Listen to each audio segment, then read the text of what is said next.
Why do I always forget how to speak when I'm filming these videos? Like, how is it so difficult to speak? Hey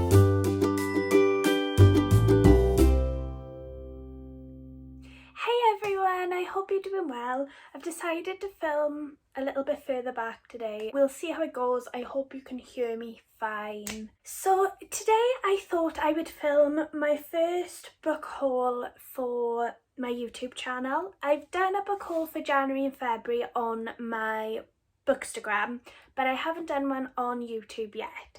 And this month I was debating whether or not to do it, but I've got quite a few books, even though I said I wasn't going to buy any more.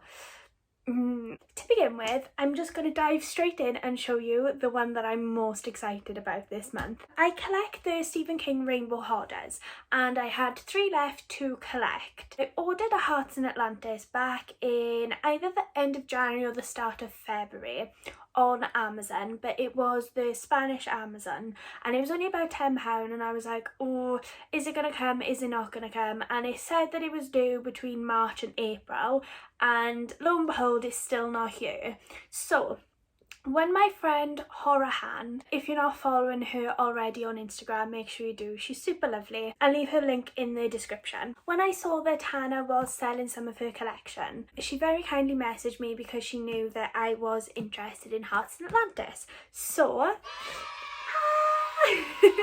thank you so much, Hannah. Like, technically I've now completed my Stephen King hoarder collection, which is mental. I mean, I've still got the promo copy of The Maas and I've still got Black House to get, but then technically they're not part of the original collection, so if we're going by just the collection, I've completed it, which is mad. It's taken me about 6 months, I think. I started collecting at the start of October, which is a lot quicker than I thought it was going to be. She wrote me a lovely little note as well, just to say thank you for buying it. And yeah, I'm so happy with that. If you do want me to show you my Stephen King collection so far, I mean, it's not as big as a lot of other people's, but it does feature all the Rainbow Hoarders, so I can talk you through those. Just let me know and I can film one of those, because I think it might be quite fun to share with you all of the Stephen King books that I got. So that's the first one, super excited about that. And then the next ones, I think I'll go on to the manga that I picked up. And now, I've been getting into graphic novels the last couple of months. I've been really enjoying them. I've read like a mixture of things. You've like from the Heartstopper series to Fence, and I've read Lumberjanes as well. Nimona is another one. And yeah, I've been really enjoying reading graphic novels. I think they're great to sort of split up when you're reading longer books. For a long time I've wanted to try manga. And I've watched a bit of like manga now and again, but nothing major. The only series I've watched all the way through has been Death Note, and I really enjoyed that. And I realised from my friend Read by Beth, I'll leave her in the comments, but she's just Read by Beth on Instagram and YouTube and Twitter. She was getting into Junji Ito. I thought, oh, this sounds really interesting. So I thought I'll give it a go. I saw this one on eBay, I think for around £10. It is Uzumaki by Junji Ito, Spiral into Horror. I haven't started reading it yet. I keep flipping it around to this side, but obviously with manga it's the opposite way round and then you read it backwards. I'm super interested and I've heard so many good things about Junji, so I'm really hoping that I'm going to enjoy this, and if I do I might treat myself to some of his other works as well. I started looking into the Death Note series, and as I said, I've already watched the series, so I know roughly what happens, but I'm assuming that some things that happen in the manga comics are slightly different to what happens in the series. So I thought that I would treat myself to some of the volumes. I think there's, depending on which ones you choose, there's a certain amount of volumes, but I think there's about 12 volumes altogether. So I've got the first 3 and I went for the black edition, but to be honest I quite like the look of the colourful ones, and I think those are in separate volumes, whereas these ones are volume 1 and then there's like volume 2, volume 3, but they've got like volume 1 and 2, 3 and 4, 5 and 6, that sort of thing I think. So I want to collect the rest of them eventually. When I was looking, it was cheaper to get them in the separate ones rather than a set, so that's why I've only got the 3 so far, but I thought I'll give them a go. But I can't see why I wouldn't enjoy these because I absolutely love the TV show, and this is just going to be in even more detail. Let me know if you do read manga and if there are any sort of horror manga that you recommend. I feel like I would quite like the sports manga as well, just because I like the Fence graphic novels. And the next 4 books. Did I expect that I would be buying the rest of the series? No, but then I did buy the first one in the right copy.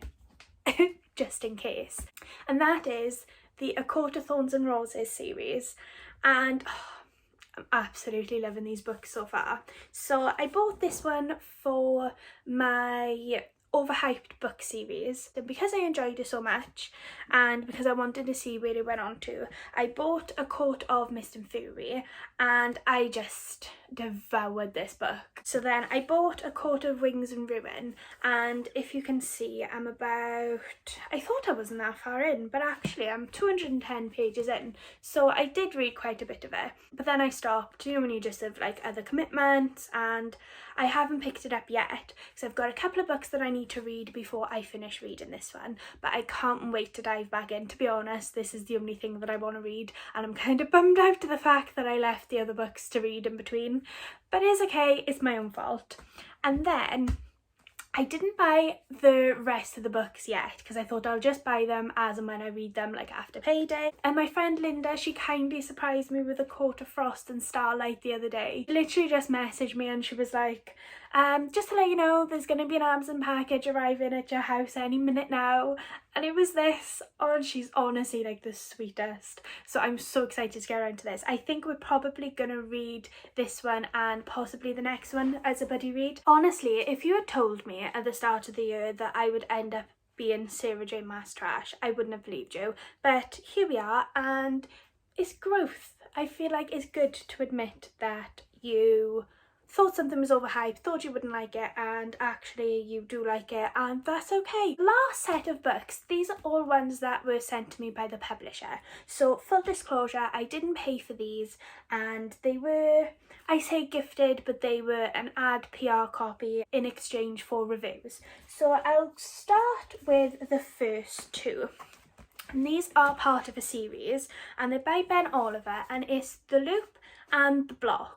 And I'm part of a blog tour for these. By the time this video goes up, these posts will be on my blog, so I'll be combining the 2 and writing like 2 reviews in one for them. These ones were kindly sent to me by Chicken House Publishers. These are both the same book, but the publisher very kindly sent me the ARC and then the finished copy as well. And these were very kindly sent to me by Hodder. This is the ARC and it's Watch Her Fall, and again I'm doing a blog tour of this, so by the time this post goes up, the blog post should be up already, so feel free to go and check that out.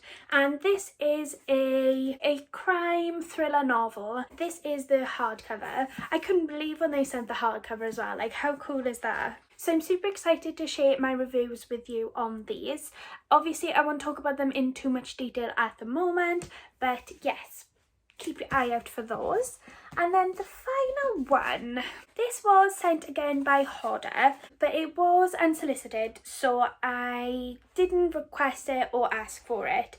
Sometimes if you're on the sort of blogger list, if you've got like your email, they've got your address and things, they will send things that they think you'd like. They sent me the Heiress. I'd never heard of it before, and I was reading the press release for it, and it's the untold story of Pride and Prejudice, Miss Anderborough. I'm not too sure. And yeah, this is like an LGBTQ reimagining of one of the Jane Austen characters, which is super interesting. I love Sense and Sensibility and Emma. They're the 2 Jane Austen books that I've read.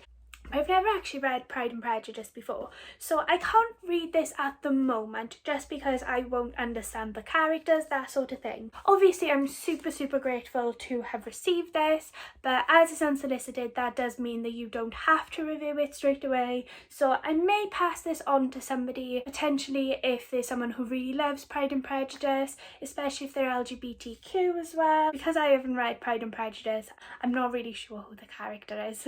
I'm sure if you've read Pride and Prejudice and you like the character, you're probably super excited about this book. So yeah, that was the last book that I got. So overall, I got 14 books in March. Considering I said I was going to put myself on a buying ban, I promise my April book haul is probably going to be a lot smaller. Why you always lying? Oh my god. If you've read any of these books, please let me know in the comments. I'd love to hear your thoughts on them. Let me know what books you bought in March, and thank you very much for watching. Bye!